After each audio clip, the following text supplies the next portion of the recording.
Hello, Gino here, and you are listening to Otherworld Connections. We live in a critical time where now, more than ever, angels and fairies, hidden forces, are bursting at the seams of the veil to work with us. They want to see us change in order to save the world and live in service to others.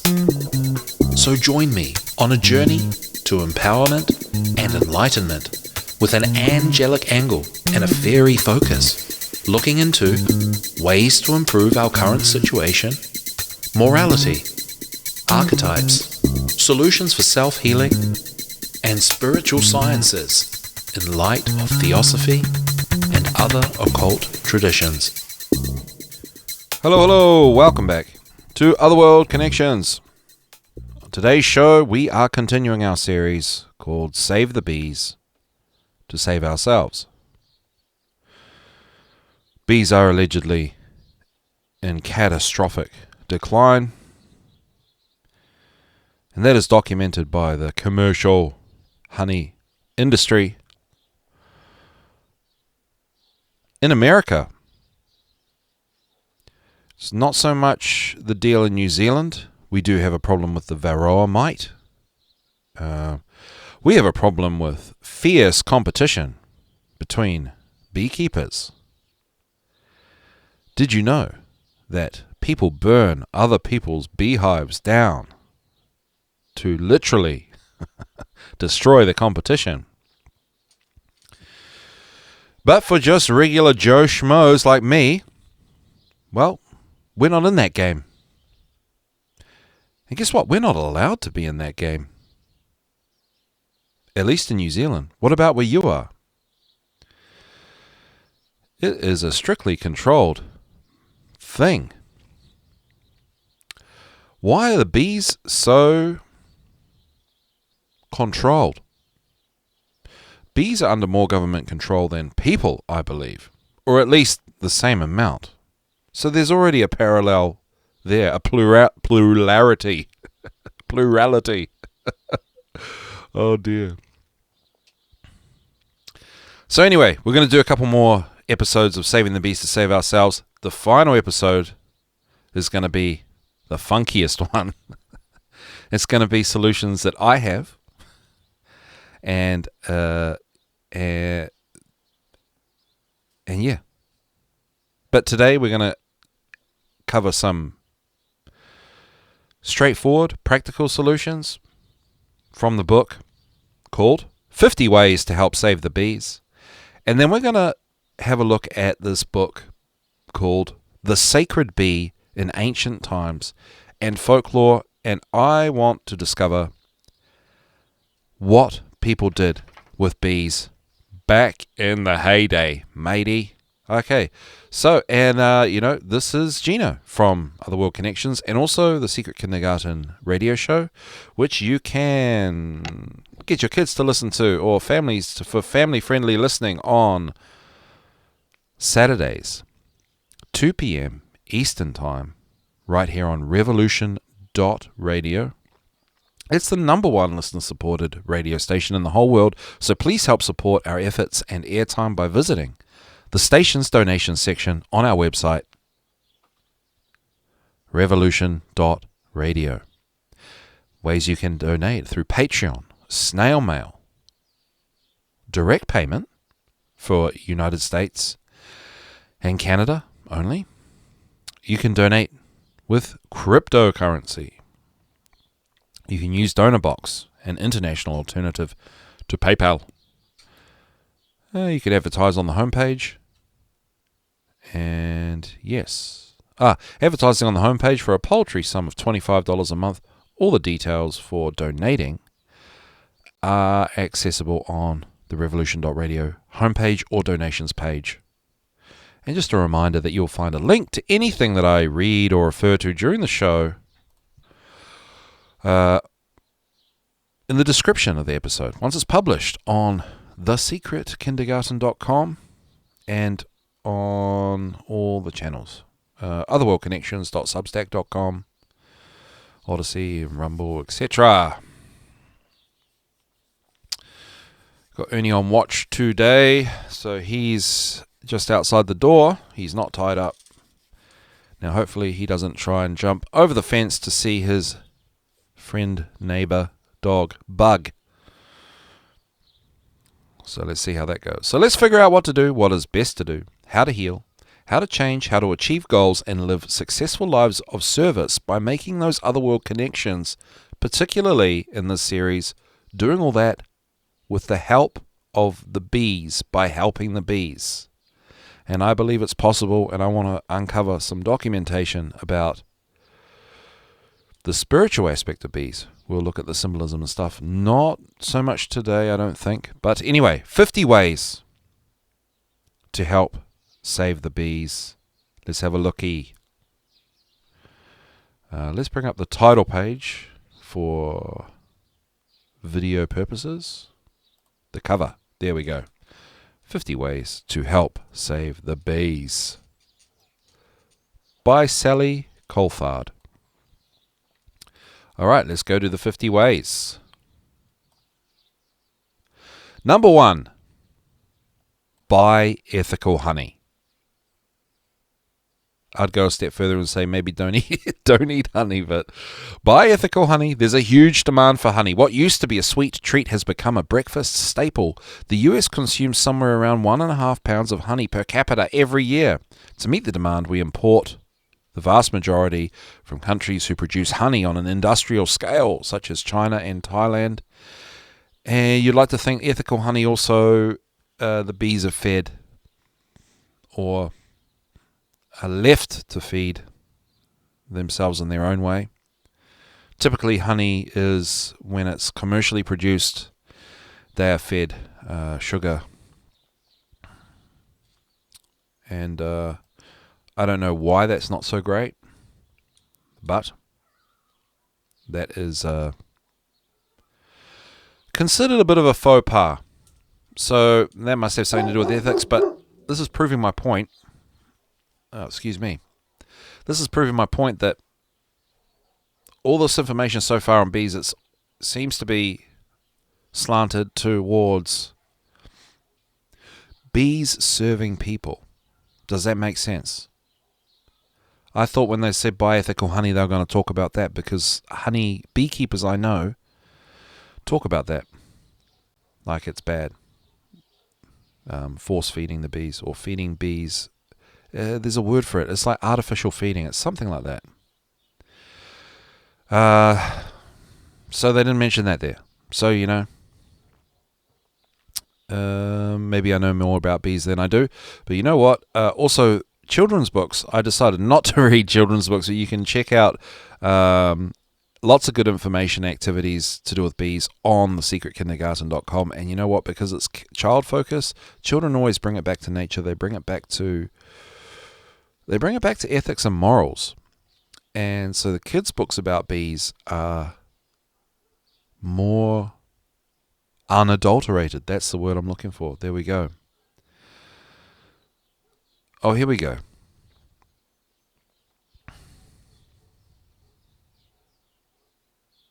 Shall we read this? Yeah, let's read this. Look, one of the issues with industrial bee farming is that it doesn't seem to do the native bee or hive bee populations much good. Some of the practices, such as the routine use of antibiotics, yeah, they find antibiotics in all these things, or killing the bees when the honey is harvesting, don't sit comfortably with people who care about animal welfare. Keeping bees in such large, intensive farms has also been linked to problems with hive pests and diseases. Yes. So this varroa mite thing, which can then transfer to native populations. And there's a correspondence there between how we live, the death, and the medicinal, the Western medical ways of going about things. Is there a correspondence between how we are being killed and a particular type of parasite or disease? affecting us. Perhaps that's the wetico. That sort of thing. Beyond bee health, there are also issues such as poor welfare for bee workers, the impact of food miles, and cheap honey being cut with corn syrup. There it is, or fructose syrup. Oh, that's being cut. Yeah, real cheap honey has malt syrup in it. According to research, honey is the third most faked food in the world. Much of the adulterated product ending up in honey-flavored foods and products.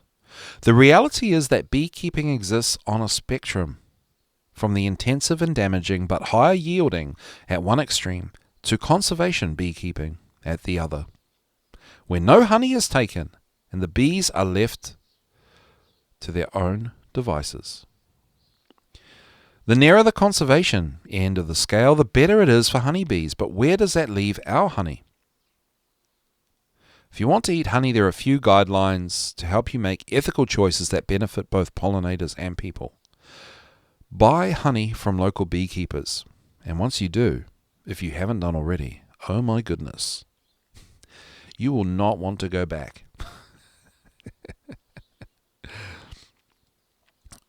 And they will be, as far as in my experience, they will be desperate for your custom.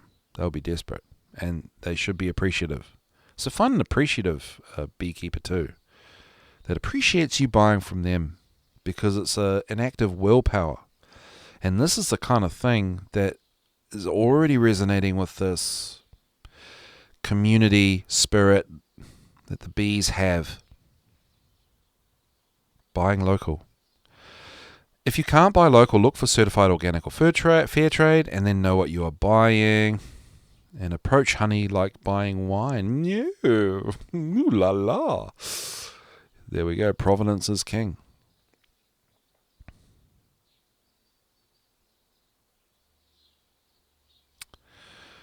Way number 2.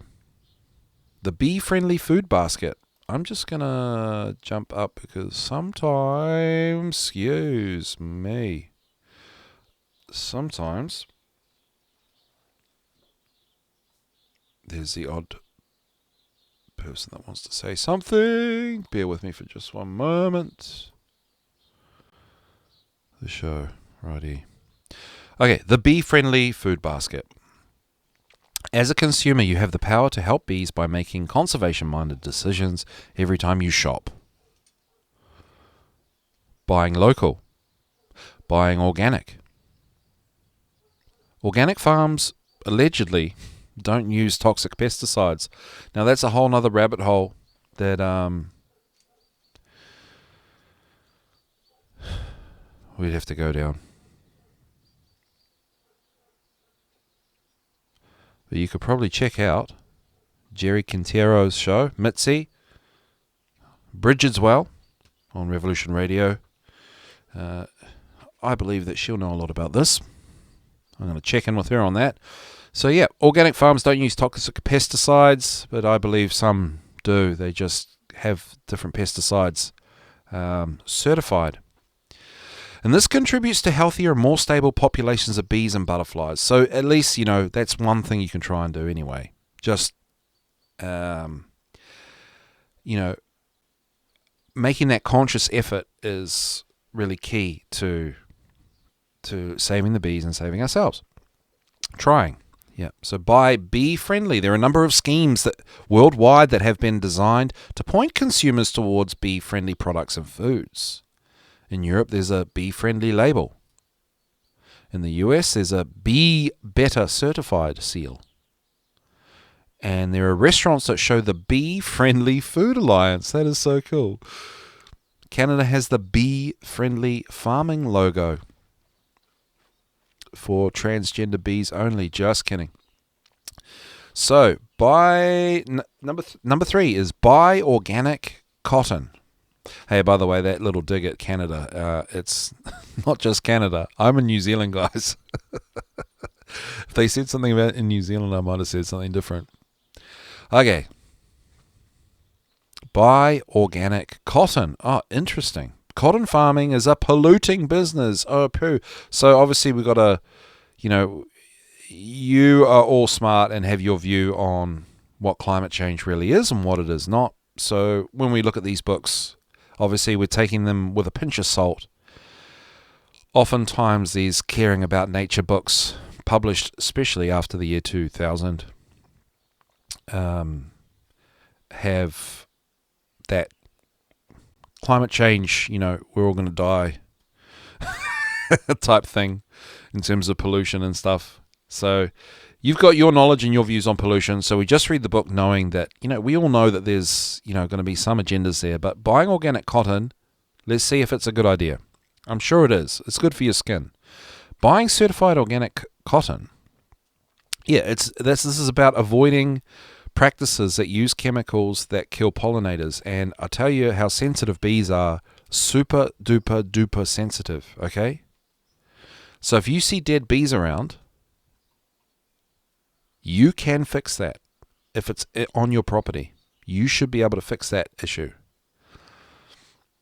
Don't go blaming chemtrails and stuff or whatever just yet. If you see dead bees in your house, you need to have a think about what's going on there. You also need to check if they're dead or not, because you can resuscitate them, remember? I talk about that all the time. Sugar water. Give them a little feed and they'll fly away. All right. So, Soil Association logo or Global Organic Textile Standard label. All right. Number 4. Oh, I think I'm going to sneeze. Just one moment. No, not just yet. Oh, here we go. Make a solitary bee home. Give solitary bees somewhere to live, and they'll reward you by pollinating your flowers and vegetable garden. When it comes to making a living space for solitary bees, 3 things are critical. God, I've been talking way too much. Okay, lengths of bamboo cane packed into a container. You can fill a length of drain pipe, a large plastic bottle, with the ends cut off. There's a little picture there for those in the future that'll be looking at the video. If you don't have bamboo cane, you can use other hollow, dry stems, paper straws, or reeds. I'm absolutely going to do that.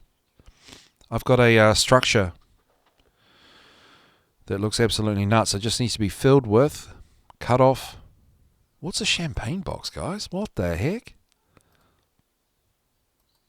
All right. A bee home needs to be dry, hanging out of the rain. Give the bee home an overhang or a sloping roof to deflect rain. Holes in the bamboo cane should be 2 and 10 millimeters thick. Oh, anyway. Okay. You get the idea. But make a solitary bee home. Do a bit of a Google. I just need to fly through some of this now. Number 5, make a mason bee home. Mason bees suffer from bad PR. People assume they're called mason bees because they bore holes into bricks and mortar, causing damage. But their name actually comes from their habit of bricking up their nests with mud. Okay, so while mason bees will happily live in a bamboo bee house, which we talked about, they will also appreciate a clay bee house or bee brick, registered trademark. You can buy commercially made bee bricks which can be built into a wall or building or left to stand alone in your garden. Here we go, there's a little picture here. I'll use a coffee mug. Yep. So hang your mug, get a mug, and hang it 1 meter off the ground in a sunny south-facing place, or north-facing if you're in the southern hemisphere. Don't let any plants or other obstructions block the holes, and make sure there are plenty of pollinator-friendly plants. Holes wider. You fill the mug with clay. Natural potter's clay.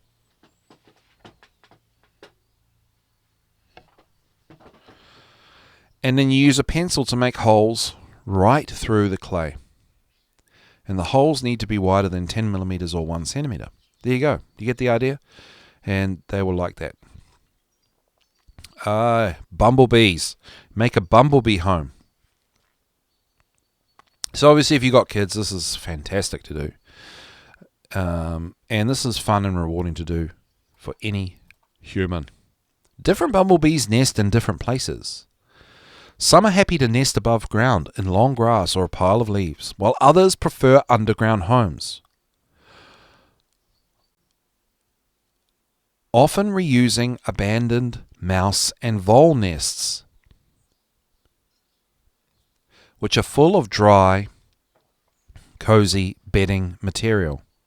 Tree bumblebees will often take over a bird box if it's got an old nest in it. Yeah, so I got a few things around the property. They haven't really taken too much, but we do have plenty of bumblebees and bees. So, I mean,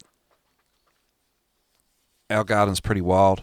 I hate mowing the lawns, so it's often quite long.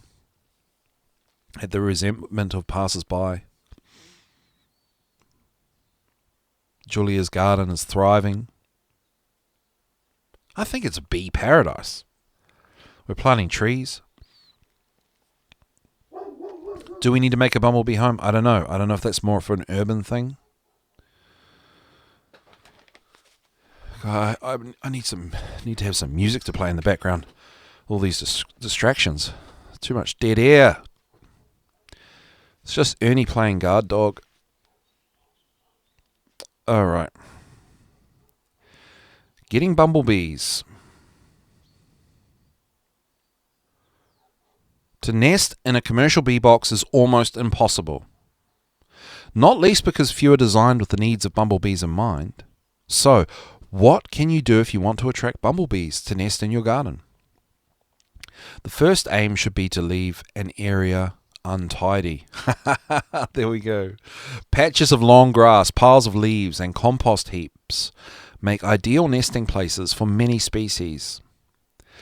Leaving a bird box stuffed with dried moss or an old nest may also attract tree bumblebees. For underground nesting bumblebees, the task is a bit trickier, not least because they're very picky about their sites. The wish list for these bumblebees is somewhere dry, dark, warm, and full of snuggly fine nesting material. Bumblebees, they're so cuddly. And there's a picture here of making a bumblebee home. Hole dug out, underground cavity, dried twigs and fluffy nesting material filled up in the bottom of the hole. Oh, it's a plant pot, upside down. Plant pot, obviously with a big drainage hole at the bottom. And a slate roof tile resting on top of a couple of rocks. So there's some airflow and a bit of a carport for the bees to fly into and drop down into their nest. What a cool idea. Fantastic project for kids. Fantastic, and a fantastic thing to do for bumblebees. They'll thank you for it. Hey, behave yourself, mate. Ordinarily we'd be off for our walk now, so he's getting a bit Ernie's getting a bit restless.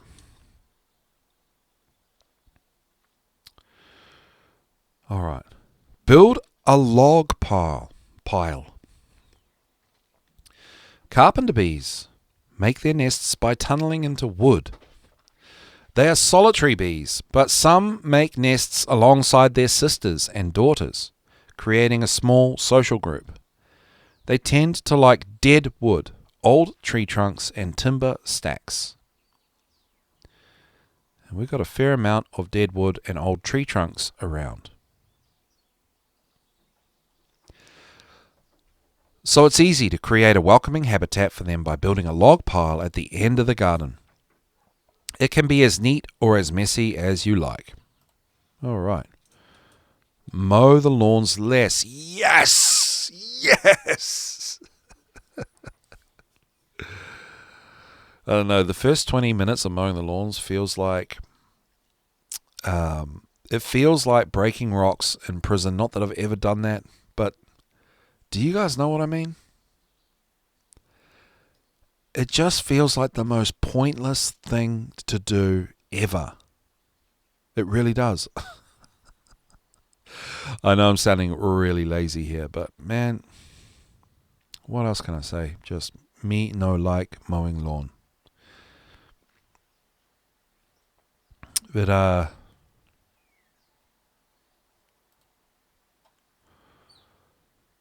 after about 20 minutes you get in the rhythm of it. Your mind wanders and it's all done. Research has shown that people who mow their lawns once a fortnight over summer have more. I read beers. Drink more beer. Have more bees than those who mow every week. Try every month. No wonder I hate mowing lawns. A study showed that lawns that were trimmed every 2 weeks had a third more bees than weekly cut grass.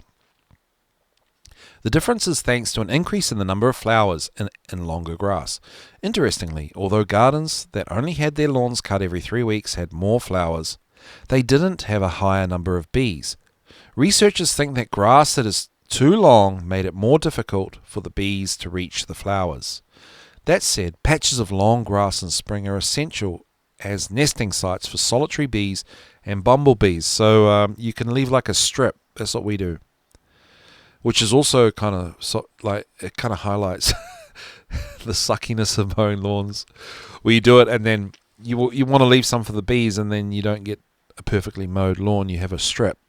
But the strip's important. So if you see patches of beautiful flowers, try to leave them. The bees will thank you for that. Grow herbs for bees.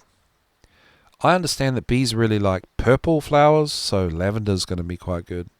Many herbs provide nectar-rich flowers that draw in lots of different kinds of bees. Most flower over summer, but some provide food for foraging pollinators from late spring until early autumn. They're also hugely versatile and hard-working plants, with uses ranging from cooking ingredients to medicinal cures, and will suit every outdoor space, from a container to a country garden. 10 of the most bee-friendly herbs include borage, chives, fennel, hyssop, lemon balm, marjoram, mint, rosemary, sage, thyme, and I would say oregano, but marjoram, mint are related to oregano, and I'd say probably basil too. So I would say whatever you want to do, bees are going to like it. And they really love the rosemary. They love the rosemary. Well, they just love flowers and stuff, right? Plant trees for bees.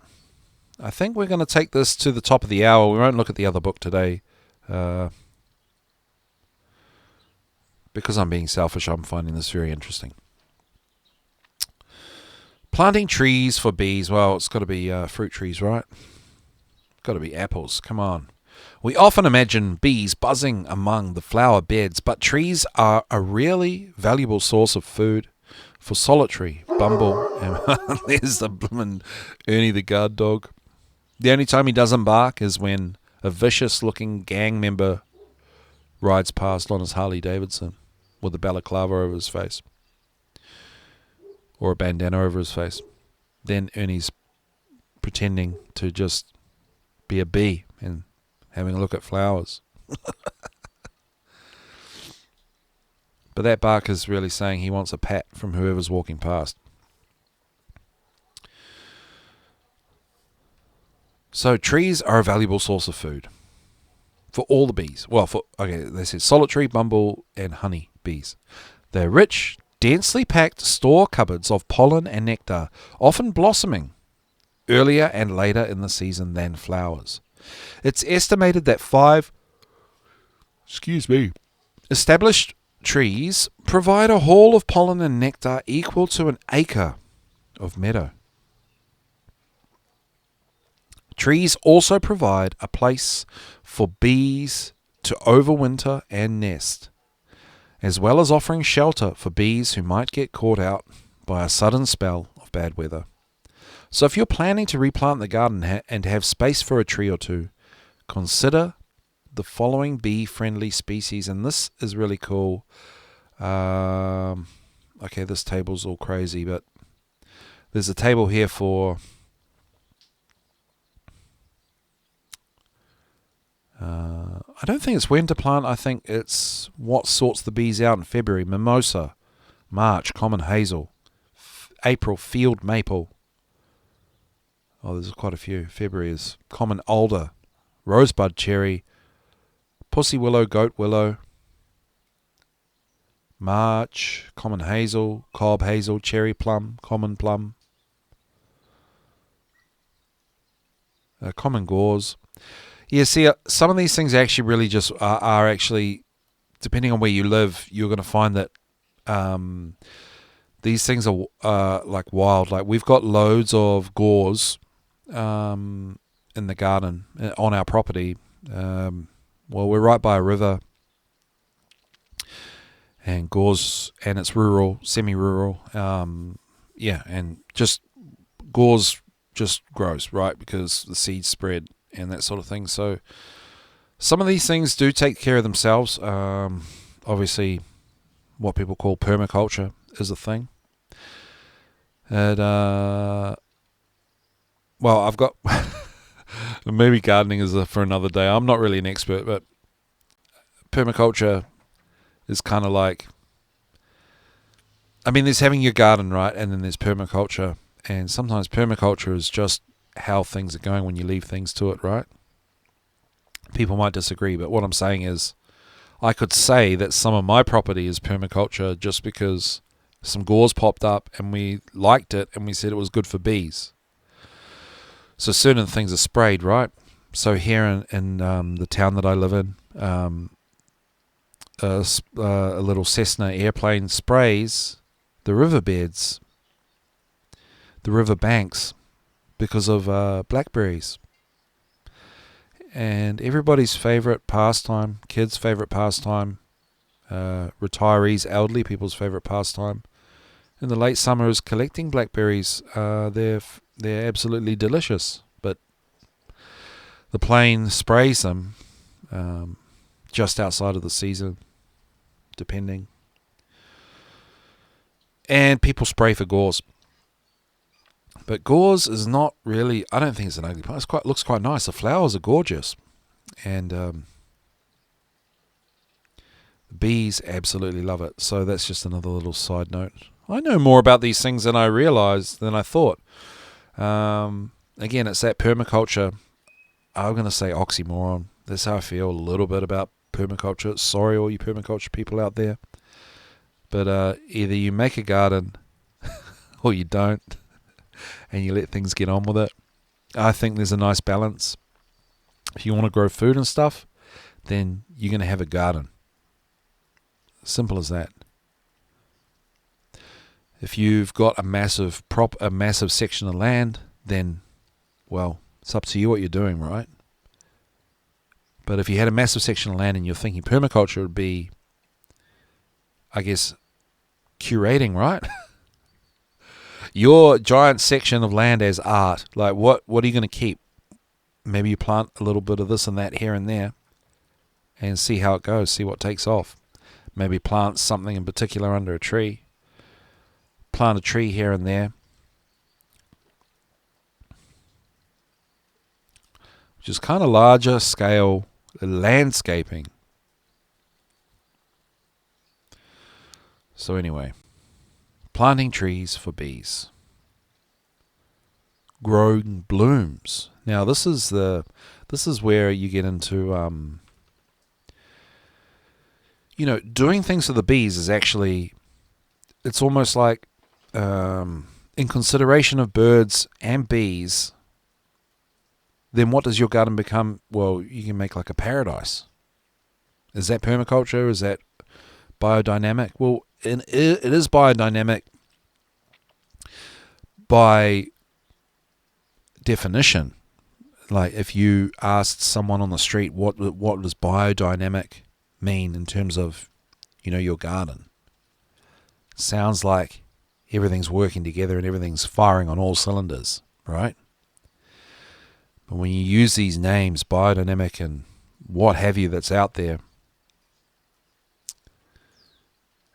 well, put your boxing gloves on because you're up for verbal fisticuffs with someone else who's a fellow gardener. I'm not saying everybody's like that. Here was the point of my story. Growing blooms for bees. The idea is you want flowers flowering at you want to have flowers on your property all throughout the year. Tricky, right? So that's doing it for the bees, but it's also great for the garden because bees are great for the garden. Gardens are great for the bees.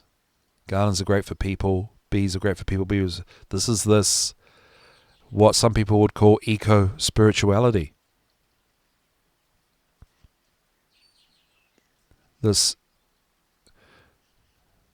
manipulating your environment to ensure an interconnectedness and 3D reality of humans, plants, and animals / insects.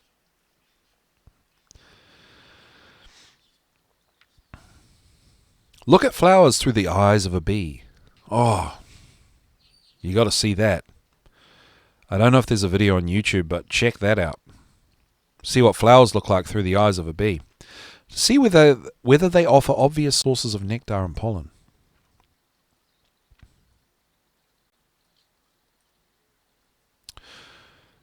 So growing blooms for bees, there are bulbs, there are annuals and biennials and perennials. So you want to have a mix.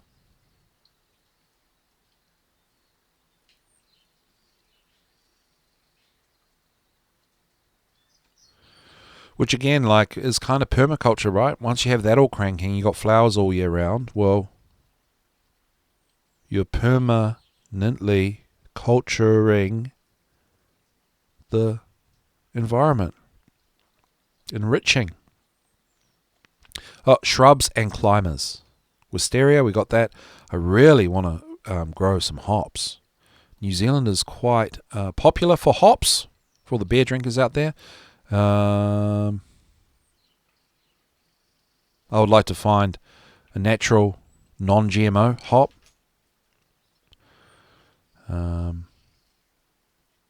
More research required, but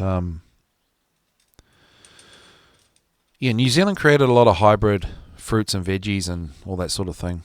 We had a research, food and agriculture research government department near where I lived actually, and they created lots of hop varieties that you might find in your beer, whether that's genetically modified or just breeding, or if there's a difference between the two, I don't know. But a lot of the hops, well, they're created by breeding different hops with other hops, right?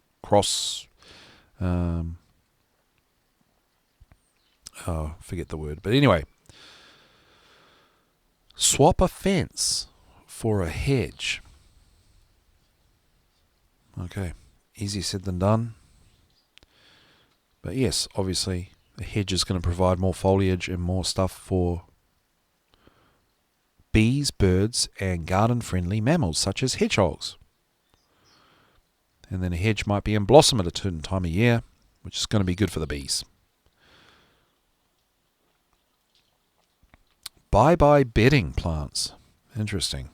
Nothing says summer more than a garden full of blousy flowers.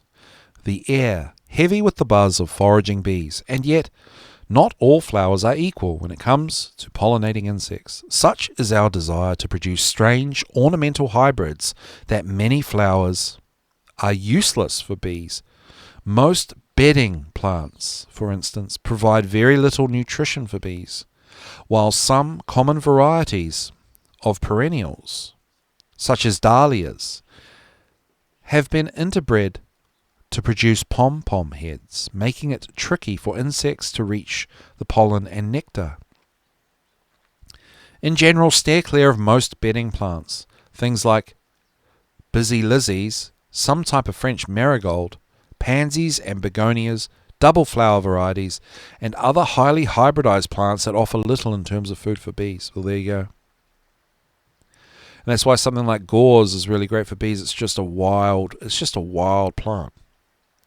It's just something that shows up. It's just something that's there. So in your area, something that pops up that has a flower on it is probably going to be fantastic for bees and considered a weed that must be eliminated by humans. So it's funny. It's funny. A natural beekeeper, if they came to our property, they'd say, your garden's fantastic. Most other people will be like, what the heck is your problem? Who mows the lawns? Gino, do you mow the lawns? No, what do you do? Oh, I do a podcast online. Oh, you're one of those lazy people that do nothing. Oh, it's true. I dedicate all my time for free, which equals I'm a bum. Plant, fruit, and vegetables for bees. All right, so having a garden. Certain food-producing plants provide a hearty supply of pollen and or nectar, even in a small-sized garden or allotment. We also rely on bees to pollinate a vast shopping list of our favourite fruits and vegetables, from sour cherries to blueberries. And, here we go. Mitzi has sent me a message, so I'm going to read that out. In Ireland, they use elderberry, hawthorn, hazelnut, and honeysuckle for hedgerows. Doesn't that sound fantastic? They are thick enough to keep cattle and goats in the fields, so good for food for people, bees, and other animals. There you go. I walked along some of them, and they were so magical to hang out in. Yeah, that sounds absolutely fantastic. Thank you, Mitzi. Great to hear from you. We also rely on bees to pollinate. Yep, to pollinate. Okay. So, all kinds of berries, fruit bushes. Fantastic for bees. Apples, pears, plums, cherries, almonds, nectarines, orange, lemons, kiwi fruit, all great for bees. Strawberries, wild strawberries. Have you tried a wild strawberry before? They're about that big. They are tiny. They're about the size of a pea. But boy, oh boy, they are delicious. Cucumber, pumpkin, squash, melon, aubergine, chilies, peppers, tomatoes. Fantastic for bees. You get the idea. That's all pretty gardening type stuff, right? Garden type stuff. Number 15, make a wildflower area. Oh yeah, we have done that. This is all thanks to Julia. I say we. This is Julia. Thanks, Julia. Wildflower meadows were once... Oh, and have you done that, guys? You can buy a packet of seeds, like it's a flower mix, a wildflower mix. And they've got... Going back to having flowers all year round, they have a mix of wildflowers that flower all year round, and you just scatter them around. And I would just recommend doing that anywhere you can for anybody, because they are absolutely beautiful and they're great for bees. So, for decades, wildflower meadows have been in decline, a loss of habitat. So bees, obviously, they need, like, we've read a lot about bees, and on the Secret Kindergarten, a general way to speak is like stepping stones. If we imagine every flower as a stepping stone, and that's how bees, when they communicate to other people, to other bees. Communicating to people, we're going to talk about that eventually. Yeah, it's a flower to flower type thing. So that's how you get stranded bees, because they ended up in a concrete jungle. They didn't find another flower, or too many lawns, freshly mowed with no flowers, and they get stuck. So a loss of habitat that has had a devastating impact not only on pollinating insects, but also on small mammals and wild birds. So you can help by creating a wildflower area or areas, however big or small. They're beneficial to bees, and they also happen to be beautiful. They really are beautiful. You can just get a packet of wildflower mix seeds, scatter that around. Oh my gosh, so amazing. We actually want to eventually somehow dig up the whole lawn, which will probably take about a year or two, and replace it with wildflower. So the garden, the lawn is just a wildflower carpet of wildflowers. Yeah, preparing the site. You could try, we have done that a little bit, just scattered them over soil, and that's actually worked very well, rather than having to sort of put them under the soil and stuff and rake them in. All right.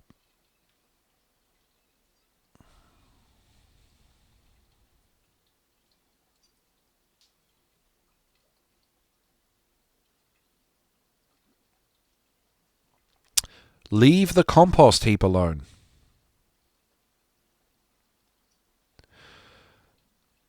Yeah, trying no-turn composting. So just having a pile. And there's also a dead hedge you can do as well.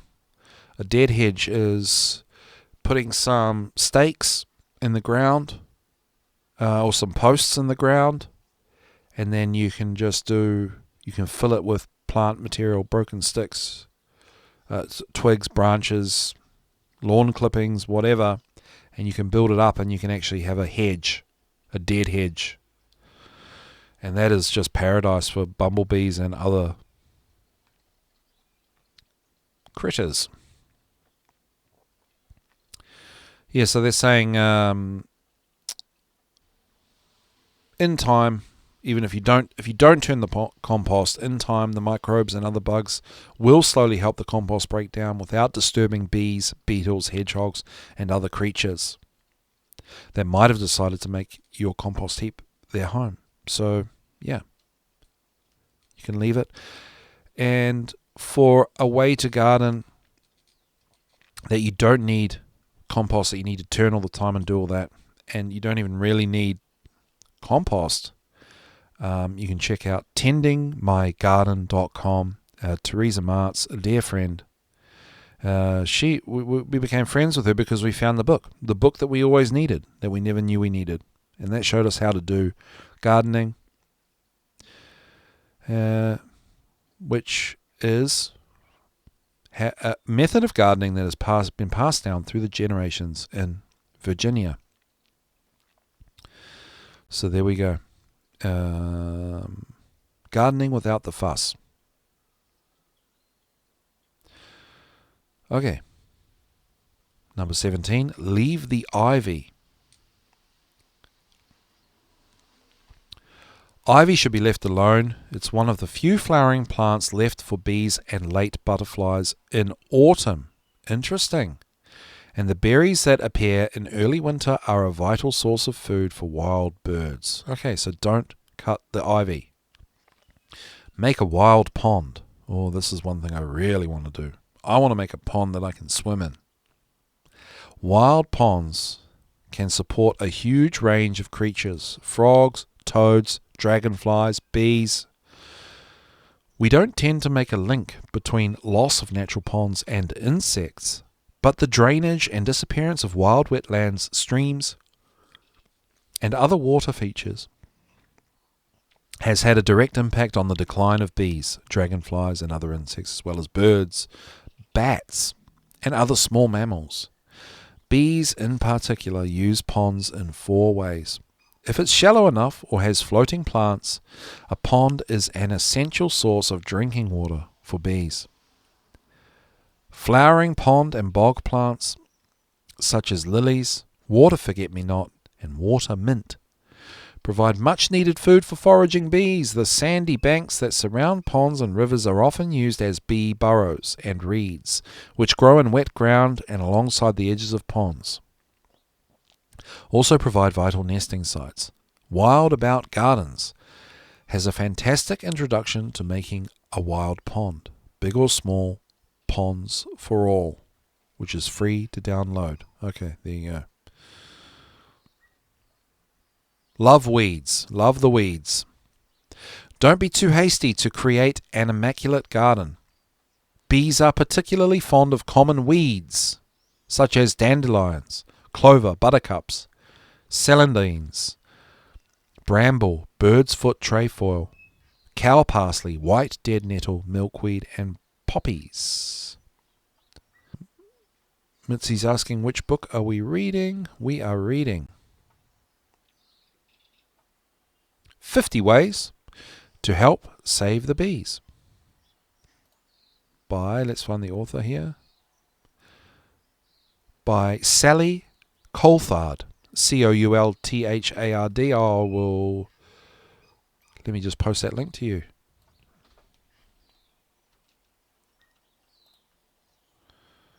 Let's just do that for Mitzi. Thank you for checking in. There we go. There's a link. Alright, love weeds. Okay. Garden for bumblebees. Bumblebees have suffered huge declines over recent years.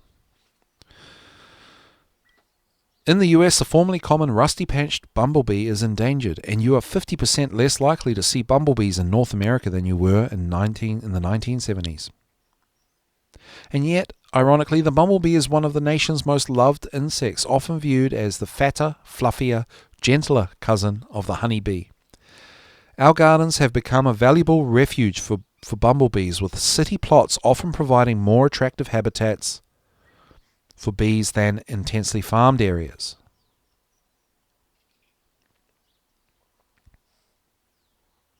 Bumblebees are more successful at pollinating urban areas than agricultural land, with city parks, green spaces, and urban gardens having a higher flower diversity and more potential nesting areas.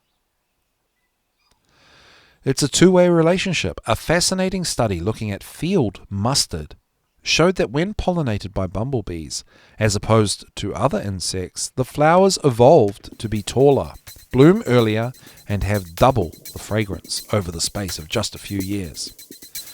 Scientists concluded that the bees preferred the taller, highly scented plants and so pollinated those instead of the shorter varieties with less fragrance. Over just a few generations, the bigger, more perfumed plants thrived. So there we go. You can't stop the weeds from growing. You can't stop these things from popping up because the bees are choosing to make it happen. Thanks so much for tuning in. Thanks for your input there on the show today, Mitzi, and stay tuned. I think we're going to keep reading this at the next one. Thanks so much. Love you all. Bye.